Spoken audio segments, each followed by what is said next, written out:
Welcome, everyone, to this week's Cat's Eye on the Future. This week, we have part 2 of our great interview with Lada. Originally, this show was just going to be 1 hour and just one show, but we were all having so much fun that we decided to just keep talking and interviewing because Lada had so much information to share. So this week, we're presenting the second half of that interview as a full show all on its own. I'm sure everyone will enjoy listening to this, and we'll just sort of jump back into the interview where we left off last week, which left us just about to talk about Lada's ideas on calibration, and she's going to go over her system on that for us and a lot of other interesting topics. So stay tuned, as the interview is starting right now. Lada, I have a question at this point, or actually kind of a direction. I think that's a really good lead-in because you mentioned calibration, and I think that I wouldn't know where to put Russia in a calibration at this point. I did watch the two very interesting videos that I encourage people to watch that you've put out on this. Could you talk a little bit about vibration and calibration and possibly even how that relates to what you've just been talking about? Yes, this relates to what I started with, the yin-yang world, and also to the karma. So when I was saying that to erase karma means to acquire wisdom, one of the elements of wisdom is knowledge. Knowledge is power, as we well know, right? So empowering yourself with the knowledge of why some people act in a specific way may actually erase karma. So the more people understand how to calibrate people's intrinsic energy, conscious intrinsic energy, or objects or subjects' intrinsic energy and their chi level, that leads you to understand how people act, why people act the way they act, and how to change that, how to actually change that into how to excel, how to exalt your calibration higher. Calibration means energy vibration. This is your intrinsic energy vibration or resonance. And I calibrate calibration, what I call calibration, that intrinsic vibration, and the energy level, which I call chi. So chi level is really the energy with which you're coming in. And you can have low calibration, which means consciousness level is low, but have high chi. This is very characteristic of a lot of things that US does. Like, for example, Hollywood movies could calibrate low on the level of consciousness, but have very, very high chi. So they are interesting to watch, in other words. They come in with so much chi that they mesmerize people, and what Hollywood is famous for with their special effects, etc., etc. So both are very important calibrations, and as Melodi mentioned on my Lada YouTube channel, you can see videos about that explain all this in detail.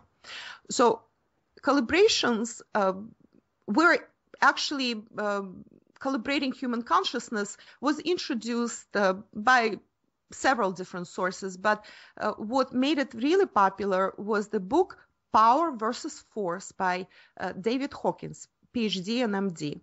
That book made a splash in, I would say, early 90s, perhaps maybe late 80s as well. And it was a big bestseller. So that book quantified each calibration. It used chi kinesiology, I'm sorry, I call it chi kinesiology, but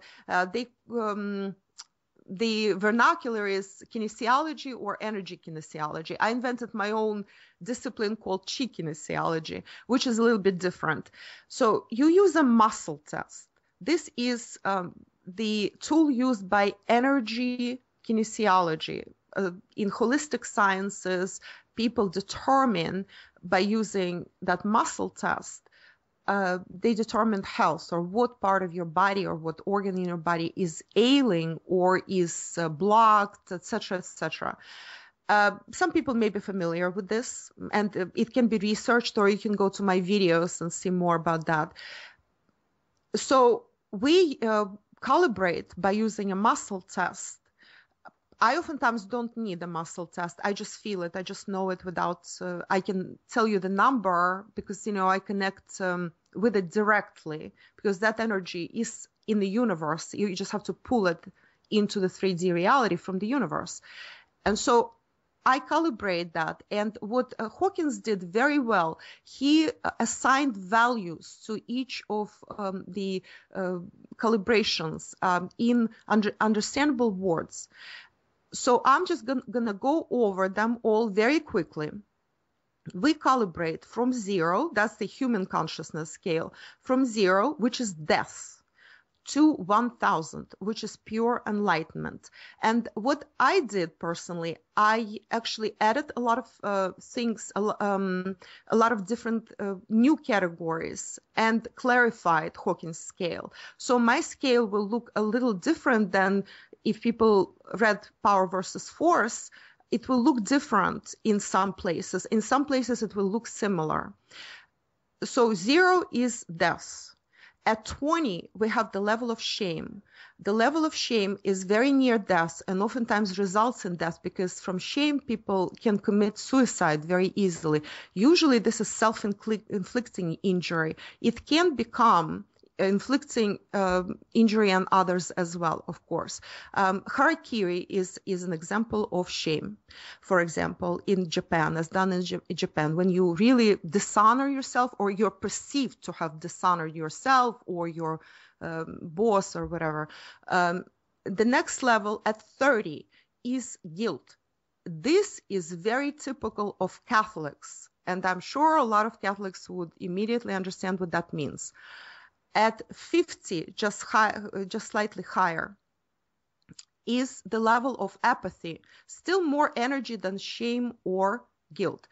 The apathy is the level of the homeless, destitute, or indifferent, actually, the level of the extremely poor, like Calcutta comes to mind, and where Mother Teresa tried to alleviate pain in her day.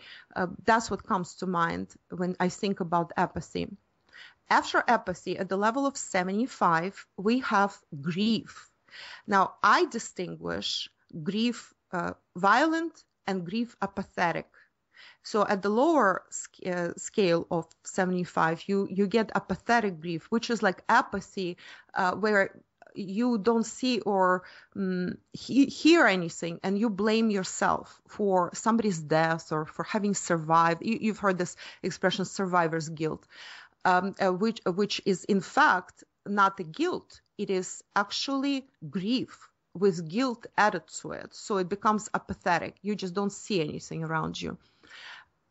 And then there is grief that is violent. This is the level at which a lot of Muslim terrorists operate. Also, a lot of grief is now in operation in Ukraine, in what is happening in Ukraine.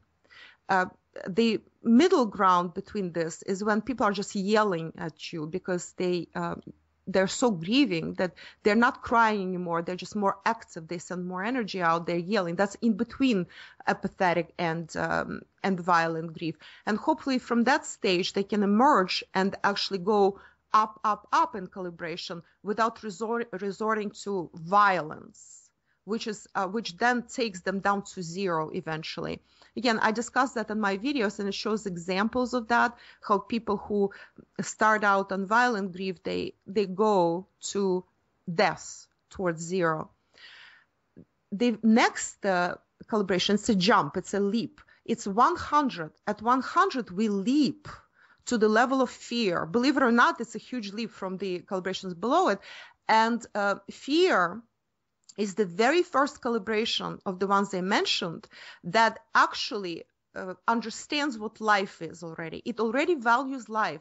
It is afraid for their own life or for the life of, or for their well-being. Say you're afraid to not have enough money in retirement, therefore let's hoard money right now.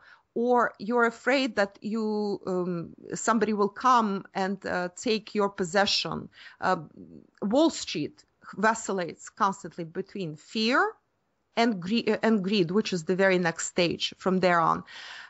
So fear sometimes also can become violent, that cause nations to fight out of fear, not because they have to, because fear distorts your vision. But what I forgot to mention, I also assign the calibrations that are below 100, 0 to 99. I call them life-threatening calibrations or life-threatening levels. Calibrations between 100 and you will see 199, we end that at 199, are called life-diminishing calibrations, but they are not as life-threatening anymore. On some level, they at least try to preserve life or at least try to value life. And you will see what I mean as I go along. So 100 is that Wall Street, picture Wall Street in the panic mode, that's it. The very next level is greed, what I call greed. In Hawkins scale, it's called desire. I disagree with that because desire can be very, very positive. Greed is much more in line with this. Oh, I want a Ferrari. I want the latest pink iPhone 6 for girls, right? Or I want money, money, money, and at wealth at any cost. This is an extremely egotistical, just like fear, an extremely egotistical calibration. Only you matter, nobody else matters. The very next calibration, higher than 125, at 150, is the level of anger. And anger is something that a lot of aggression may start with. But then as aggression progresses, unless it's stopped in its tracks at some point, and humans actually require some reason. So if it continues going, it eventually descends to the level of death, of course. So that's that negative anger that makes you become a beast. Eventually, I do not use words like animal because animals are actually never as bad as humans, and animals should be respected and loved and cherished because they help so much the earthly grid to hold the earth together, and humans are the ones oftentimes that destroy that grid, whether they understand it and realize it or not. So, but anger can also be positive, and you can get angry when you were apathetic before, or I mentioned people yelling and screaming when their house was destroyed by aggressors, and then they are grieving at first, but then they rise to the level of anger. That's positive anger, because from there on, that kind of anger gets you empowered to rise further in calibration. So you go into further higher vibrations like courage and etc., etc. So that's positive anger. So see, that's again the difference with Hawkins scale. I differentiate between negative anger and positive anger. And then the very next stage is pride. Pride is quintessential American dream. So picture American dream, like living like the Joneses or better than the Joneses, McMansions, shiny cars, all that. That's your pride. On the level of pride, this is the first level on which people already understand that fighting is bad, because if you fight, somebody will strike back and then you will be sorry. So they value their own life, egotistically perhaps, so much already that they don't want to fight. They want to find some kind of agreement with others, but only because they value their own peace and quiet, not because they want peace, not because they want to cooperate, not that because they love others. They love themselves, but it's already something that already can be reasoned with on some level. Well, Angela Merkel of Germany calibrates at 184, the level of pride, which runs between 175 and 180 and 190 in my scale. She is a quintessential person on the level of pride. I add another calibration at 191 level, 191 to 199. I add the level of yearning or striving. These are the people who you can see longing in their eyes usually. A lot of spiritual seekers who are still held back by, say, Catholic guilt or by some sort of fear of advancing, of really getting out of the closet, perhaps, or really boldly going forward. Some salespeople calibrated that because they always have to vacillate, because they're so dependent on commission that they have to vacillate between fear and greed, and that's what's keeping them back from the positive levels. So 191 to 199 is the level at which people seek, strive, and yearn for something better, but they have this longing in their eyes, but they're unable to cross the huge barrier that exists at 200. Okay, so at 200, we are leaping into the next level, which is called courage. Any heroes, anybody who comes out of the closet and just like leaps forward and stands up to adversity, that's courage. And courage is the first positive life-affirming level. I call the levels up to 499 levels of reason. On this level, people operate already with pretty clear minds, but courage is still a confrontational. It implies confrontation. To have courage, you have something to confront you. On the level of 250, we have the first non-confrontational calibration, which is called neutrality. Neutrality runs until 309. A great example is President of Brazil, Dilma Rousseff, who calibrates at 280 on the level of neutrality. Her chi is much higher, 410, her energy level, and that's the level of reason, but that's later. So Dilma Rousseff is the kind of person you know from calibration. Now you know how to deal with her. She will never backstab you. You may not have a really warm, exciting, wonderful, loving relationship with her because neutrality is like a lukewarm but very even calibration. But this is live and let live. At 310, you get the level of willingness. I call it also the level of cooperation and active friendship. So people are very active at this point.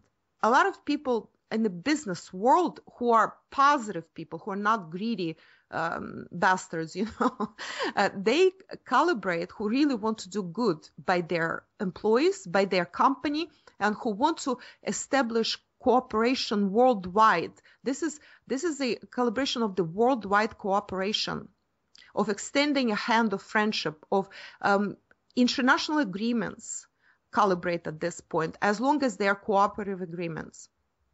The next level is 350, the level of acceptance. This is a beautiful, wonderful level. An example of acceptance is Santa Fe calibrates at 350, for example. And 350 to 399 is the level of a lot of spiritual practitioners, a lot of holistic practitioners. Acceptance is that you accept the world and yourself. It's a beautiful, glowing vibration. Then at 400, we make another leap, and that's the level of reason. 400 is the level of science, the level of true justice. Voltaire, 410 calibration, 410 chi, calibrates at that level. Reason is paramount, IQ is paramount. Before that, in previous calibrations, you didn't need IQ. It didn't matter. You could have it, you could not have it. It really does not matter. Ability to synthesize information, analyze information, discern, the level of reason is all that. And then I add another level, which is different from the Hawking scale. At 480, we have the level which I call the level of compassion and humanity. We are now transitioning in true, truly stellar calibrations. So compassion and humanity, it's wanting peace to the world, right? And at compassion level, you can never cause harm to anybody. You can never do harm. The Hippocratical oath that doctors are supposed to take, first do no harm. That's your level of compassion and humanity, 480 to 499.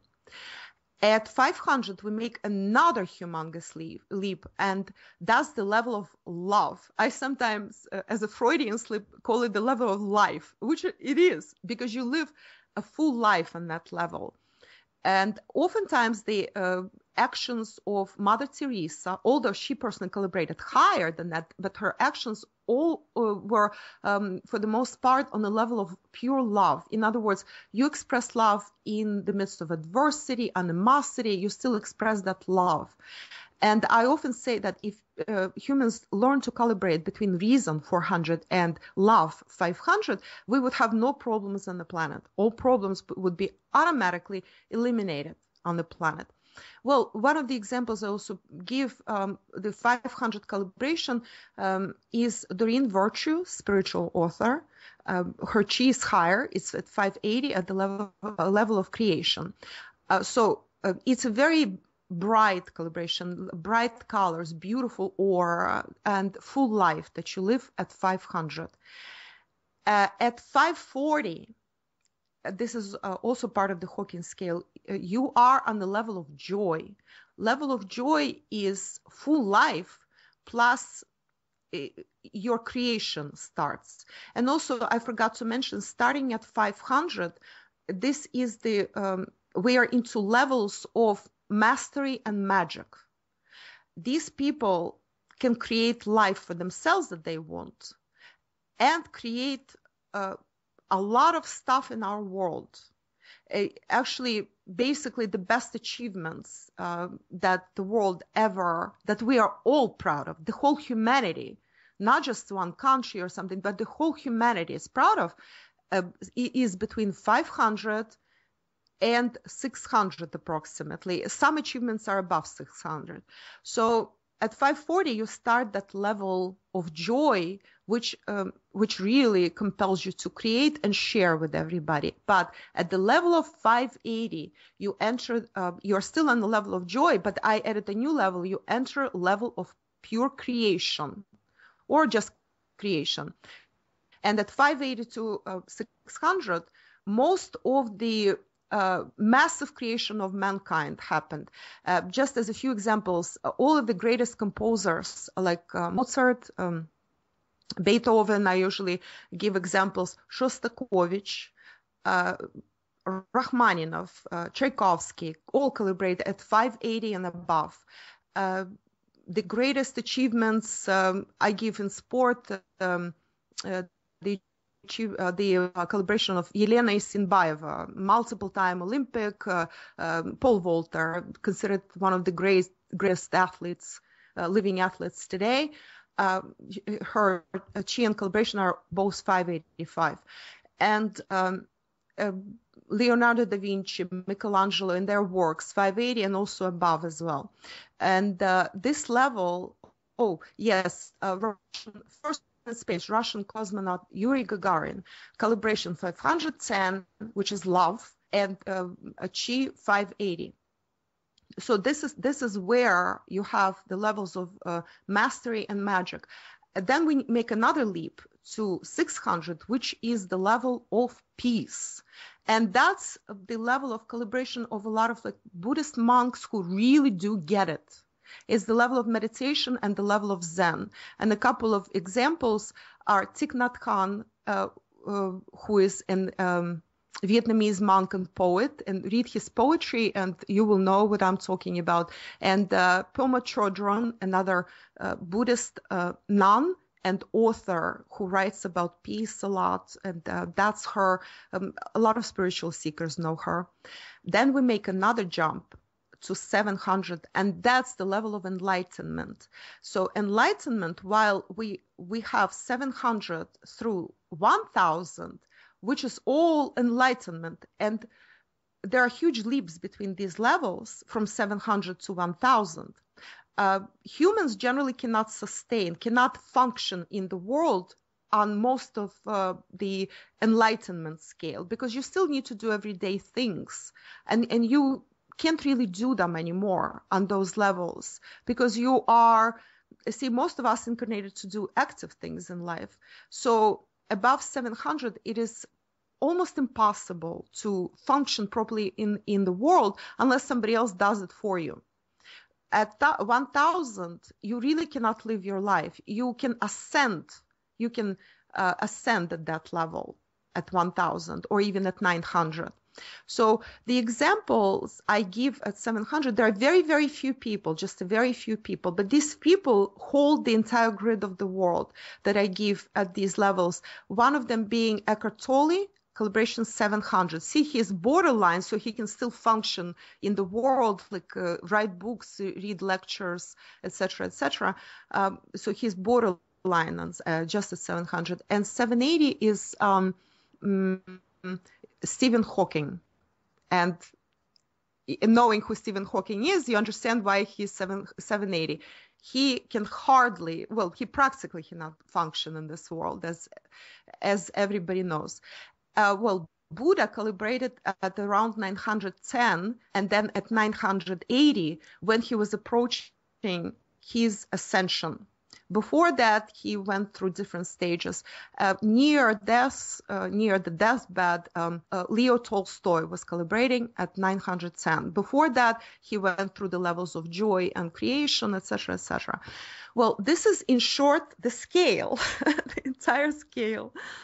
What I wanted to ask you, because it came up to me when I was listening to the video, is all these numbers and all these people, which is very interesting. But if I look at my own life, I don't think I calibrate. I mean, there are days when I calibrate like way down to scale, and days when I calibrate the way that it's presented up the scale, and a lot of times in between, and sometimes in one day I could go up 5 or 6 times. I wasn't quite sure how you figured out a person had like a certain number.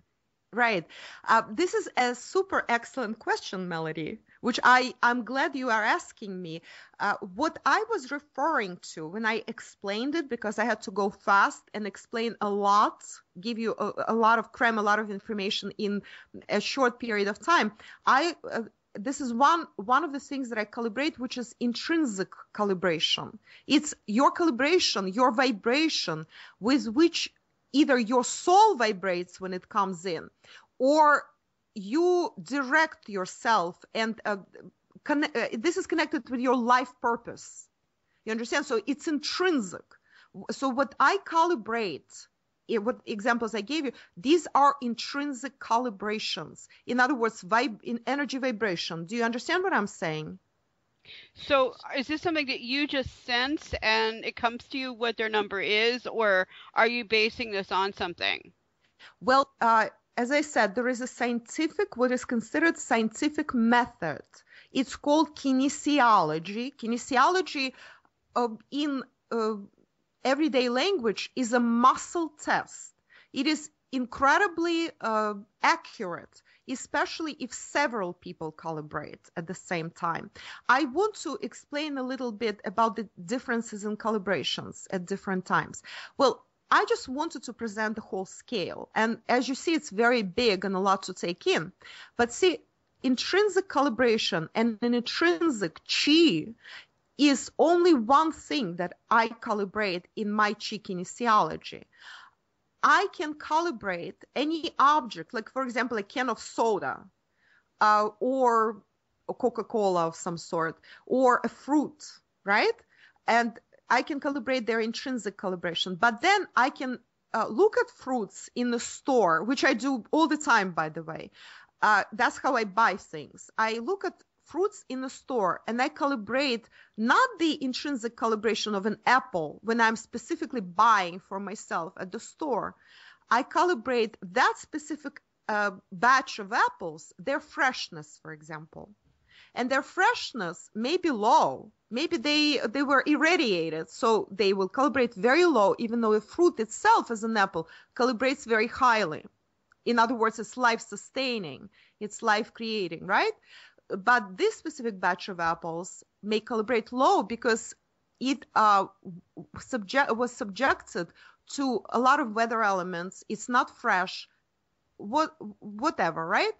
So next, I'm not looking at those apples.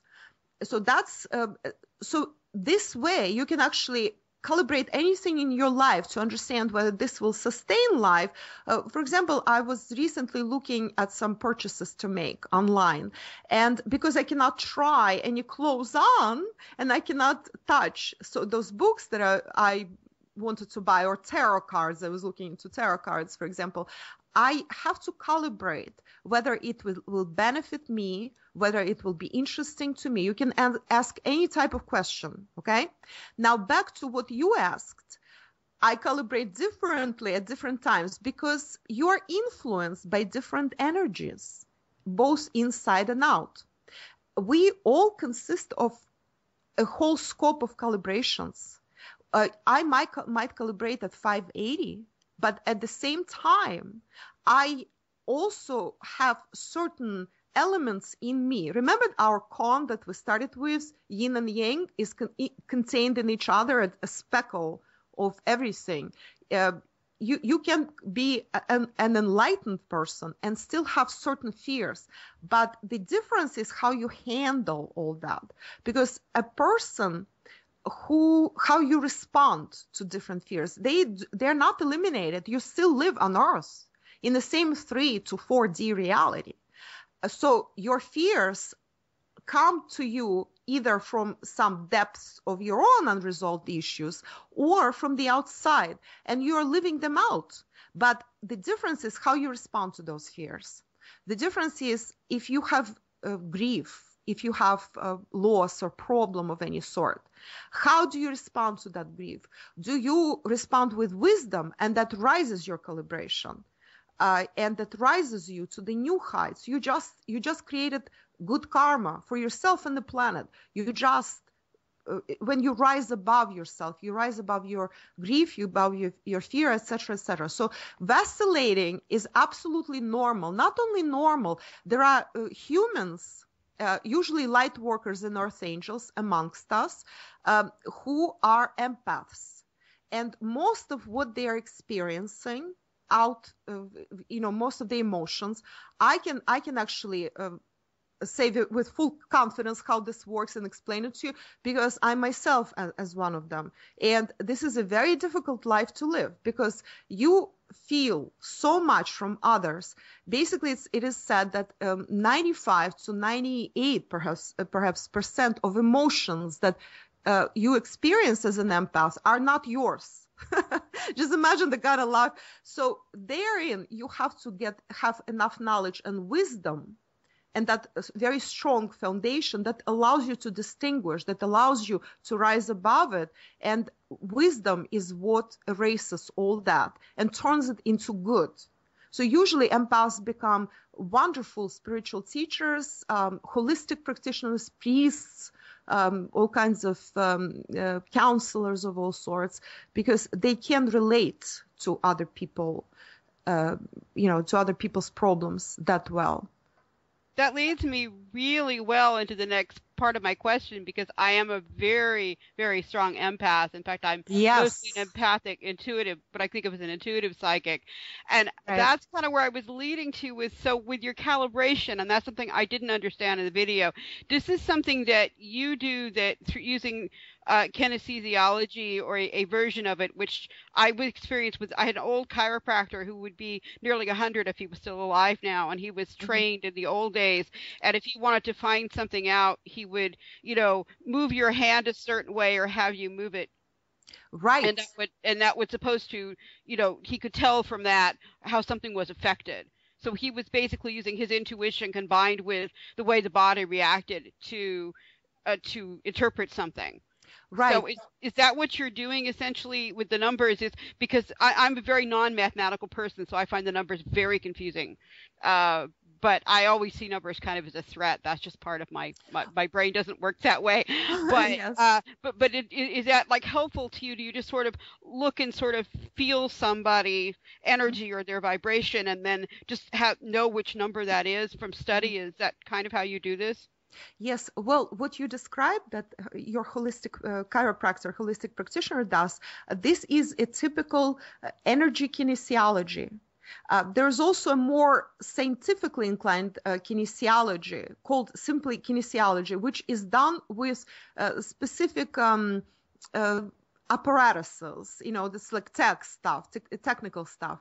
I feel very comfortable with numbers. I actually love the numbers because numbers introduce that very strong structure into our world. That's why mathematics is so important, unless you make it too confusing, and then it actually negates the purpose. Mathematics, just like anything else, has to be very clear cut. I am for clarity for everything. Anything we do, we need clarity. Incidentally, this is the part of me that is on the level of reason talking. Clarity calibrates on the level of reason. Clarity of thought usually and expression. So back to what you said, this is one of the methods to move your arm. You extend your arm, your fist together, clenched, on the level of your shoulder. Any arm, left or right, doesn't matter. And somebody presses on that arm, either with 2 fingers, or there are other methods as well, at the level of the wrist. And if in response to a question asked, your arm holds up, that means it's strong, and the answer is either yes. Usually it's a yes-no kind of thing. So you have to at least come in with some kind of question that can be answered yes or no. Or if it doesn't hold and falls limp, even if the person is much stronger than you are, then that means a no, or it's a negative answer of some sort. And so, so we can ask, is the calibration of this apple over 200? In other words, it's life-sustaining. And when you raise your arm and it falls limp, oops, no, it's not. Probably because it was irradiated, or they kept it somewhere in the dark, life-devoid space for a longest time. But when you're say just collecting apples or oranges somewhere in Florida or California, or they just grew in upstate New York where I love to be, there are lots of apples being grown, so they're fresh from the tree. They usually will calibrate well above 200, sometimes like wonderfully even at 500 sometimes. Well, apple is one of the examples. But as far as what was another question you asked? Well, yeah, so basically, I guess what I'm getting to is, so the average listener, if they wanted to experience this, would they need to contact you, or in your future videos, are you going to be like showing them ways that they could do this for themselves? Oh, I am going to do more videos about it with more hands-on explanations. As a matter of fact, the very next video, What is Chi Kinesiology, will go into that. It will come out either in December or early January, let's hope. It takes a while to put together these videos the way I do them. But I also am planning, depending on people's response, I'm planning some either online seminars or some kind of workshops, and eventually I'm planning person-to-person workshops in different places of the world. I'm not ready for that now because I have a lot of things going on, but eventually I'm planning workshops. Now, as to whether people need to contact me or not, yes, I am. I'm restarting Skype consultations. So they will be up soon, and there's a lot of things we can calibrate, including each chakra. And say, for example, if a person feels that they're stuck in a certain area of life, chakra calibration will help, individual chakra calibration, where the stuck energy exists and how to eliminate that obstruction, how to get rid of it. And of course, many other things can be calibrated. Like, for example, is it a great idea to move, say, from London to Dublin, or is it a great idea to move from New York to, say, Beijing? Or not? Will this benefit me? This can be calibrated, lots of things. And I include, of course, feng shui in all my consultations, understanding of the level of consciousness. The Earth Angel consultation can be done, empath consultation, with lots of different exercises, advice that I can give. But people can also watch my videos that are upcoming, and hopefully they can also do it themselves. At least I encourage people to try all this at home. This is a wonderful practice, and with the more practice you have, the better you will understand it. I, for example, do not need, in most cases, unless it's a very serious issue I'm facing and I'm really torn, in most cases, I do not need to do muscle test. I just see the response as is. And as far as, I think you also asked about the empaths. You have been listening to part 1 of Cat's Eye on the Future. We'll return to the show right after these short messages.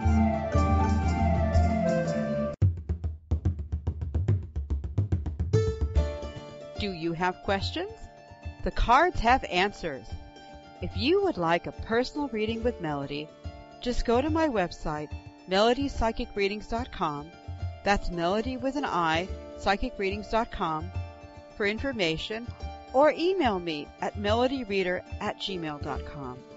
Readings are available using Skype, phone, email, or even in person if you are lucky to live in Ireland. Why not find out what special messages the cards have just for you and book a private reading today?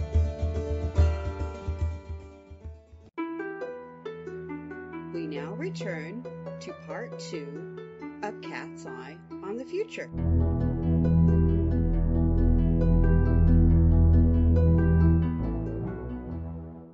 Issue. I know you're a very strong empath.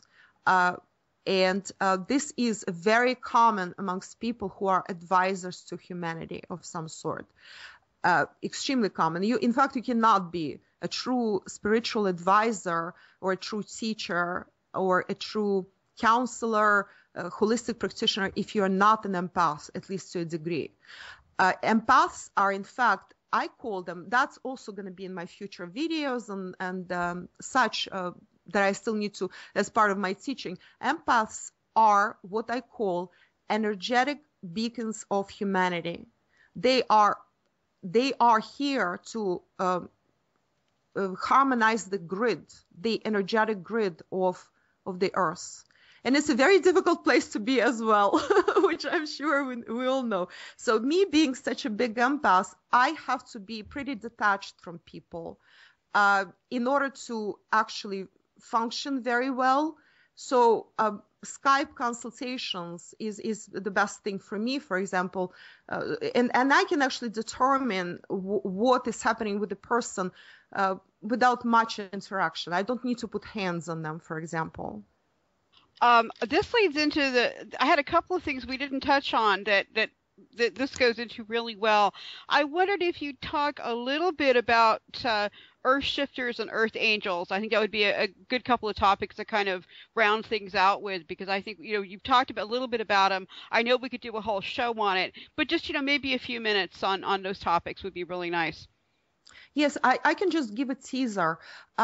Earth angels is the term by Doreen Virtue. She has a book called Earth Angels, Light, I forget the exact title of the book. It's a very long title, but it talks about Earth Angels, light workers, elementals, wise ones, etc. She has a very good categorization scale. I really respect Doreen Virtue for coming out with this book, amongst her other things. That's her term. I like the term very much. The term that sometimes is used interchangeably with earth angels and sometimes used as a category of earth angels, usually applicable to older generations earth angels. So there is a difference depending on who you ask. I say it's interchangeable with earth angels, is light workers. Light workers, according to some, is the older generations of earth angels. It is a whole huge story how earth angels started coming to Earth and why. It goes hand in hand with my book, The Earth Shifter, what I described there, and also with the stories I told before. Earth angels started incarnating. another woman who is very interesting, Dolores Cannon. She unfortunately passed on just recently, but she's a very big authority as well on issues related to Earth Angels. Her term is volunteers. She calls this 3 waves of volunteers, and she concentrates on incarnated ETs for the most part. So her term volunteers is also a very good term. So she says, I agree absolutely that Earth Angels or volunteers started coming and incarnating in large relatively numbers on Earth after World War II and after US detonated 2 nuclear bombs over Japan, in Hiroshima and Nagasaki. At that point, alarm went on through all realities, all worlds that exist in our universe, and it was decided that something needs to be done. This is a huge story, which hopefully we can discuss in a future episode, because that's a very fascinating and interesting story. And I'll continue talking about it in my own videos and in my articles and my Earthshift reports as well. So going back to Earth Angels, Doreen Virtue categorizes them as incarnated angels, which are basically angelic beings, elementals, which come from different realms of our planet. So they're earthly souls, actually, but they come from higher realms. And there are incarnated ETs, or ETs, I call them ETs. I think she has a different name for that. Star people, I believe. And then the wise ones, that's the 4th category. The wise ones are teachers to humanity, counselors, spiritual teachers, etc., witches, wizards. And in this same category, you will also see knights, which are basically defenders, protectors, like whistleblowers, for example, and dragons. Dragons are a separate story. And again, that goes, now we transition into my categories, which are earth shifters. I call them, basically, I'm drawing on the scale of Doreen Virtue, and I'm building my own scale here.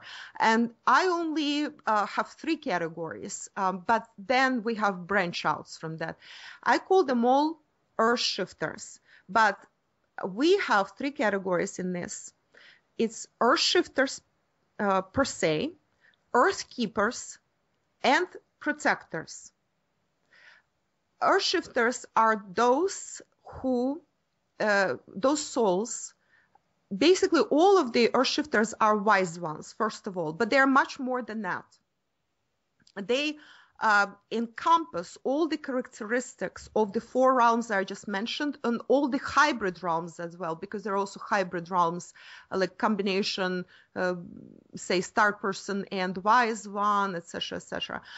So they encompass all of these, and they incarnated to both keep Earth spinning and to help it transition, also to protect against dark forces, which is self-evident from the titles I give it. And those who read my book, The Earth Shifter, will see that these are the names that I give to categories of characters in the book.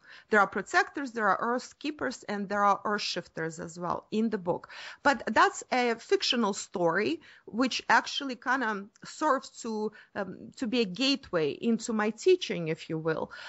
But these are the 3 categories. I would love to talk at length about this. Oh, yes, just to mention, not only the characteristics of my 3 earth shifter categories, all 3 of them, first of all, encompass all categories and then some of what Doreen Virtue is talking about, which is very important to understand. So they can, that's why they can be confused what category of the earth angels they belong to. They might think, oh, I vibrate with this one and that one and that one. Who am I? That's because they are actually earth keepers or earth shifters usually. Protectors are a little bit more narrow in that regard. One of the categories of earth keepers and earth shifters are dragons. They're usually earth keepers, but they could also be earth shifters. What's the difference between an earth keeper and an earth shifter? Earth keeper is somebody, is a wise one, and incidentally, an example from the earth shifter is Shaman Tengiz, the supreme keeper of the earth. He is an excellent example of the quintessential earth keeper. They are here to both protect the earth and keep it in balance, keep it spinning, observe the earth, and also to facilitate, if necessary, the leap into the shift into a better future. They usually are supporters and overseers and also protectors of the earth shifters. But see, earth keepers can also be earth shifters at the same time. And again, I'm going to give this one name, which depending on who is listening to, my readers will understand it immediately. And I'm sure that everybody present here will understand that the combination of the earth keeper and the earth shifter is Vladimir Putin. That's a very, very good example. Incidentally, there are a lot of earth keepers that are that incarnated now in Russia, who are holding this. There are also a lot of protectors that incarnated in Russia right now. At this time, they're called in to incarnate because they have to protect the Russian realm from excessive aggression from the West in order to keep the balance, because Russia cannot, Russia needs as much help as possible in keeping that balance. The earth shifters are those souls that came in to facilitate, and with their own energy and with their own action, with their teaching, etc., to push the earth into that better mankind, basically, not earth itself, because earth follows. Mankind is what needs to be pushed into the new dimension. They do not close their eyes. My three categories that I isolate, including dragons, okay, which can be perceived as a separate category or one of the categories, they do not close eyes to the realities of life. Unlike a lot of earth angels mentioned by Doreen Virtue, who actually cannot they feel so much pain and they cannot perceive the cruelties of wars, of news, what the horrible stuff that goes on in news, because these souls, they're not strong enough in that sense. So the earth shifter, earth keeper, and the protector souls are extremely strong.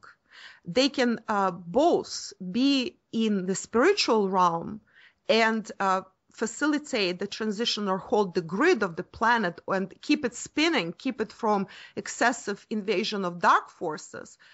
And at the same time, they can be both spiritual and have their one foot in spirituality, another in reality. Well, this is a very important distinction between those calibrations that I'm sorry, those names, those categories that Doreen Virtue gives, provides, and what my system gives. Yes, I noticed listening to the videos of her that you recommended that she was saying that her guide was giving her the information. It was telling people not to watch the news and not to pay attention to things. And I'm going, I can't do that. I have to know what's going on. I mean, right. There's just a certain sense of reality, a certain sense of grounding in this world. I mean, I think you need both. Right. You know, Well, they play into. because Melody, you're one of these souls. You are an Earth keeper. You're one of the Earth keepers. The distinguishing characteristics, three, I would say, and again, I mean, we're kind of going into the next segment already that I was planning to have a separate one on that. But the three distinguishing characteristics are that the souls in these three categories are able to feel comfortable both in the spiritual realm and in the real world, and they don't shy away from challenges. If there is a adversity, confrontation, they still look it in the eye.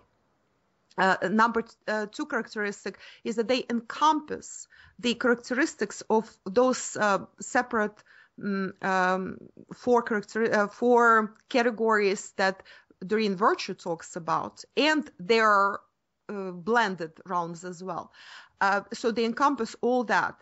And number three is that they are they're actually they're positioned to actively work with the world. So they're holding the grid. They are working with transition with their own separate, of course, tasks that they came in with. A good example for those who are in the spiritual kind of reality, for those listeners of our show, who actually frequent YouTube and look at spirituality kind of videos a lot, I will give an example who is a Earth shifter, who incarnated as an Earth shifter. A lot of people know her as a spiritual catalyst. Her name is Teal Swan. She used to be called Teal Scott. Now she's Teal Swan. And her videos are very popular on YouTube, so people can go and look them up. She's a typical Earth shifter. In my book, The Earth Shifter, Sasha, the main heroine of the book, and her counterparts, Chinese, American Chinese twins, they are the Earth shifters, or at least one of the twins. And it's a mystery which one is. I don't know. I didn't want to bring this up, but actually this is kind of I don't know, modesty or lack of modesty aside, I will bring myself as a good example because I am, in fact, a decent example of this. So my role is both earth keeping and earth shifting. So I'm between the two categories. So you can actually be both. I'm not a protector. Protector is somebody like Snowden, for example. That's an excellent example of a protector. They risk their lives usually. They risk their well-being. They sacrifice much more in their well-being. Whistleblowers, that's a typical example. Another host of our, one of your programs, Plane, he's another Earth keeper. Okay, so that's well, that's why we are drawn to each other. Oh boy. Yeah. We are, well, yes, and these are just some examples, okay? That's where we're all drawn to each other. That's why you guys put together this one cooperative, because you are so close in your, and oh yes, and the third characteristic I forgot to mention, they are all global thinkers. In other words, they are citizens of the earth, and they think about, in terms of the good of all, they think big. They're not thinking even in terms of the good of the country. They're thinking in terms of the good of humanity, about enlightening humanity, educating humanity, helping humanity, whatever that might be. So it's got to be a global mission of some sort. So what do you think? I'm just kind of stunned. Very interesting. I'm actually glad that you went into that. I think that was very, very interesting, and I think the audience is. And I want to encourage people to get the book Earthshifters, because I enjoyed all your books, but that was the one that I really, really enjoyed, and I'm looking forward to the sequel when you have time and all the other things you're doing to write it. Right, when I have time. But thank you very much. That's wonderful. Actually what I encourage Melody, you to do, Plane, if he's interested, or anybody else, to accumulate maybe questions, maybe even post them if people have questions, post them on the video perhaps. And maybe, possibly, if you're open to this, we could do a segment in which I will just simply answer questions, because to me it's all perhaps clear, but this may be big news. And again, this is my view of the world around us and ourselves in it and our role. So perhaps people would like to ask questions, and I will just simply answer questions. Maybe you can accumulate the most interesting questions and we can address them in one of the shows. Should you be open to that? I think that's a really positive idea, and I think if you want to mention it on your blog or something, and I'll put it up on mine, and we can put it up on the forum and places like that, and then just because I do that with my husband sometimes on his shows, I interview him on Norse pagan spirituality, heathen spirituality, right. And people sometimes send in questions and we answer them. So I think that's a fantastic idea. Speaking of questions, before we go, I wanted to see if Plain had anything he wanted to ask about. Lada, I have a question. Do people change over time? So, for example, you had these calibration numbers for people. Somebody, Voltaire or Tolstoy is some number. Mm-hmm. Would that be different from when they're, let's say, 20 years old and when they're 50? Well, this is an excellent question. Absolutely excellent. I love this question. Yes, the answer is that most of the time people change in calibrations. And let me just answer it this way. I'm going to give you like an overview of what all this encompasses. Okay, this will be in my next video, incidentally, which is what is chi kinesiology. But here's a primer. According to David Hawkins' scale in Power versus Force, only 15% of humans calibrate over the level of 200, which is the level, the life-sustaining level and up. Okay, only 15%, which means that 85%, that's David Hawkins, not me, 85% calibrate below 200 on the life-diminishing levels and below. Imagine that, right? Not a very good ratio in my book. Now, I calibrated recently, and what I came up with is that 18% now, which is a 3% jump, I would say, since he wrote his book, calibrate now at above 200 and above, and a little bit less, 82% below 200. So that's item number one. I want you to keep it in mind. Item number two is that those humans who calibrate at 200 and above, despite their fewer numbers, they are able to outweigh and neutralize negative calibrations of the majority of the population of the planet. How it works in a progressive scale. The higher your calibration, the more of negative vibration of others you neutralize. In other words, I don't remember, I did calibrate those for my own knowledge, but I believe I came up with something like a 200 calibrated person outweighs something like 60 people with negative vibrations. In other words, he neutralizes or she neutralizes that.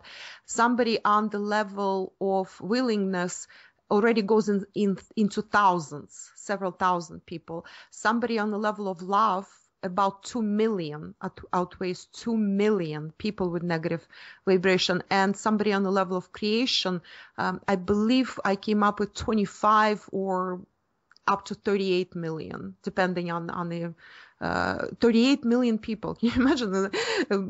It's more than the population of some of the small countries.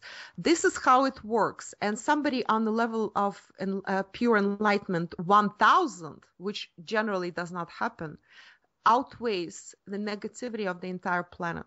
But you have to have that kind of person incarnating. We don't have anybody like that, okay? So that's the number two item I want you to keep in mind. And now to answer your question. The thing is that, yes, we do change in calibrations as we go through life. You know, the life is what is the expression, the English expression, the life of hard knocks, or the school of hard knocks, which means that you get knocked out or knocked down sometimes, but by challenges, which is what we discussed before. Sometimes even during the day, as Melodi mentioned, your calibration might vacillate depending on what kind of forces influence you. And oftentimes, as we go through life, especially when you enter teenage years, you start experiencing a lot of adversity, puberty and all that stuff, peer pressure, all that comes in during 13 to 19 years of age. And at that point, a lot of humans drop in calibration. You can experience that, those who have teenagers at home, they can experience that firsthand. And how difficult it is to reason with those teenagers. Like somebody would say, oh my gosh, my child was an angel when she was 8 or 10, and now look at them. Well, what I want you to do is picture a face of a clock, and just imagine that you begin your journey when you are born into this life. You begin it at 1. So you begin it near the top of the clock, right?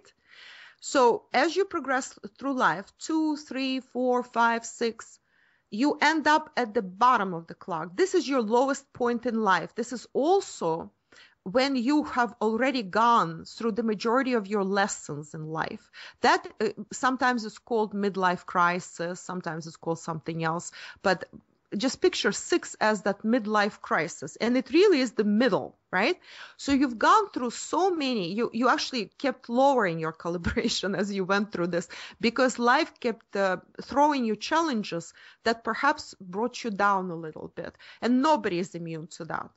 But you have to learn these lessons, and then you start rising again, 6, 7, 8, 9, 10, and then you end up at 12, which is the very top of our face of the clock, which is where you go back to your mean, or near it, say 10 or 11, you're so close to living your destiny. So the goal of each person is not to lament that, oh, poor me, I have so many challenges in life. Why is life giving me all these problems? It is because life is testing you, or you have to work out your karma, perhaps.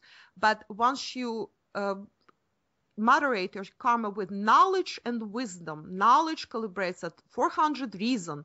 Wisdom calibrates at 500 love. Okay?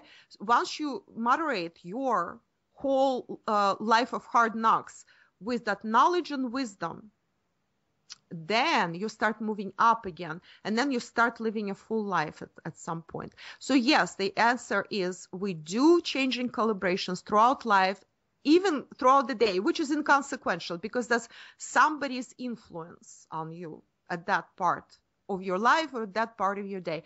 The goal is to get to that number 12 on your clock.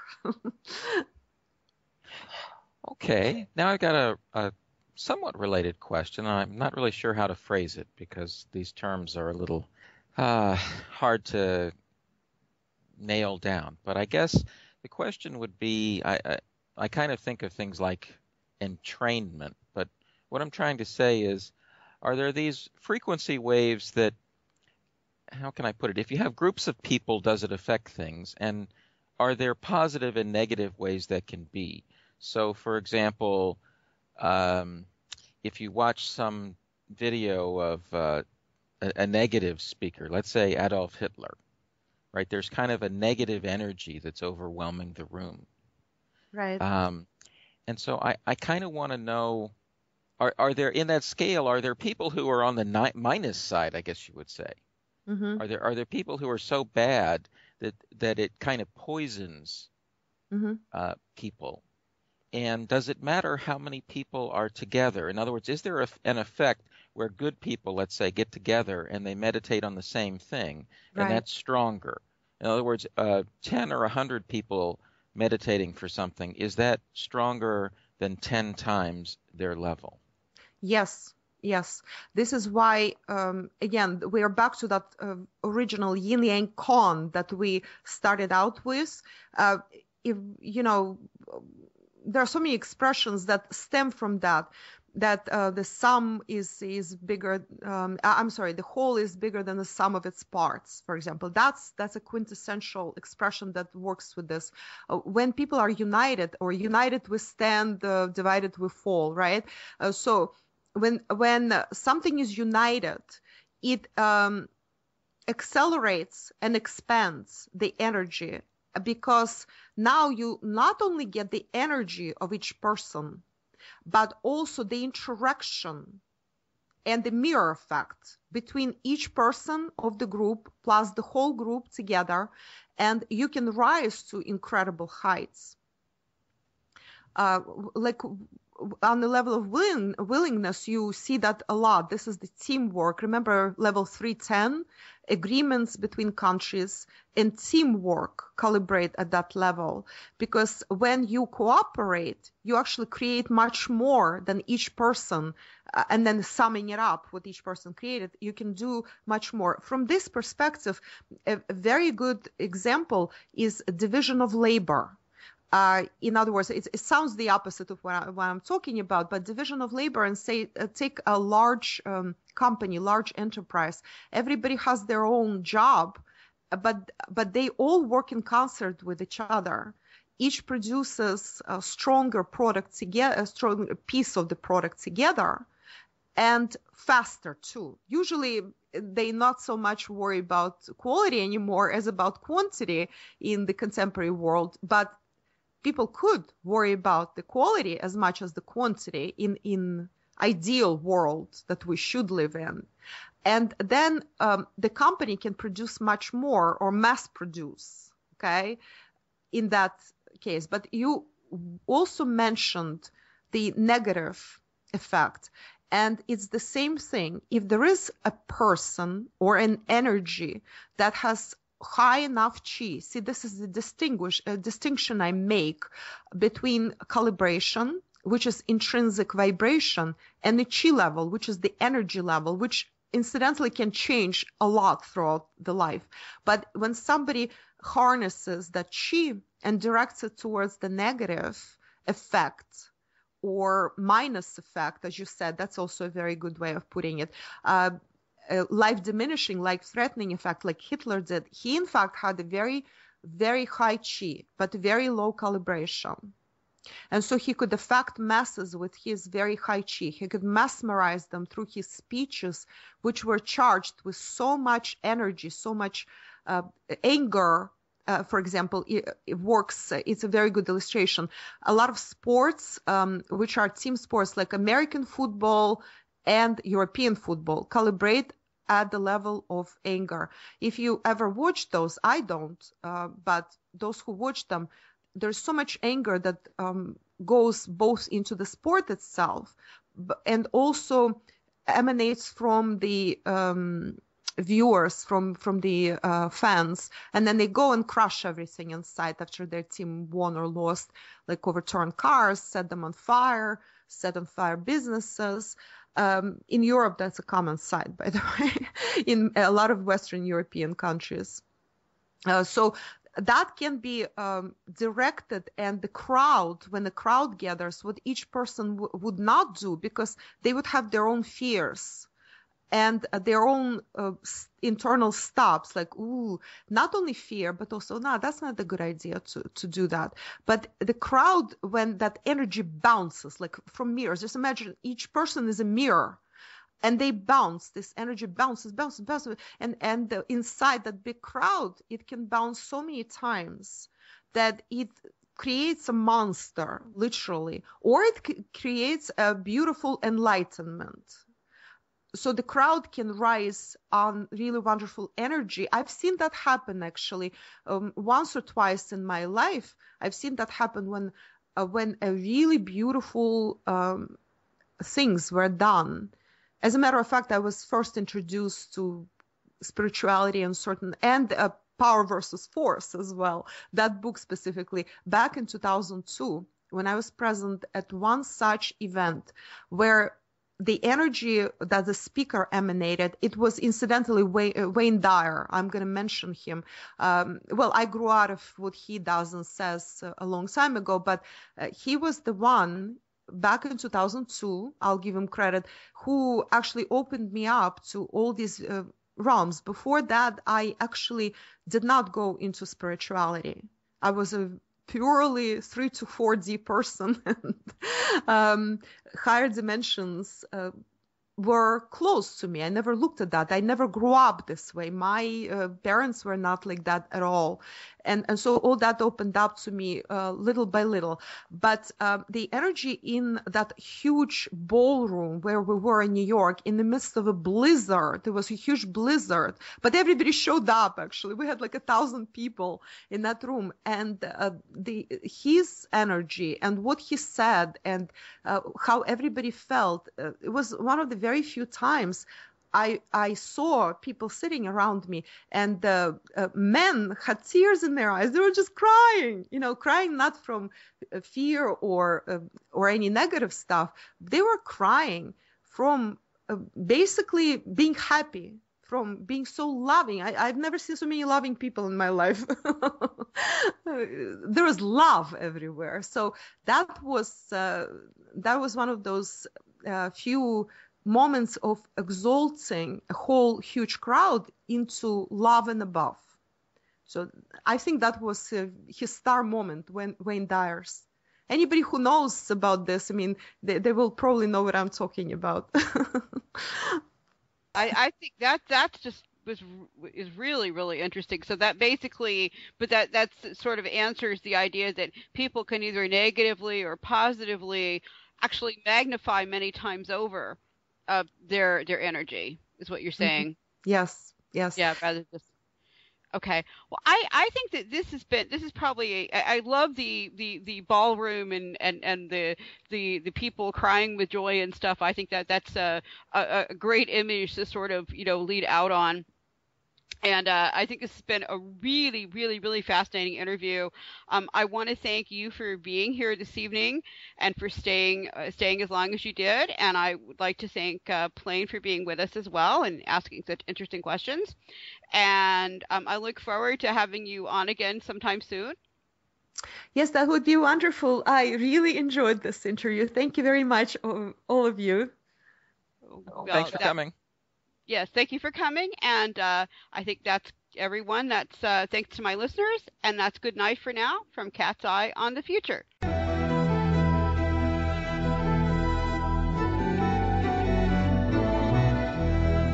You have been listening to Cat's Eye on the Future, the show where we take a look at what's coming up in your world and your future.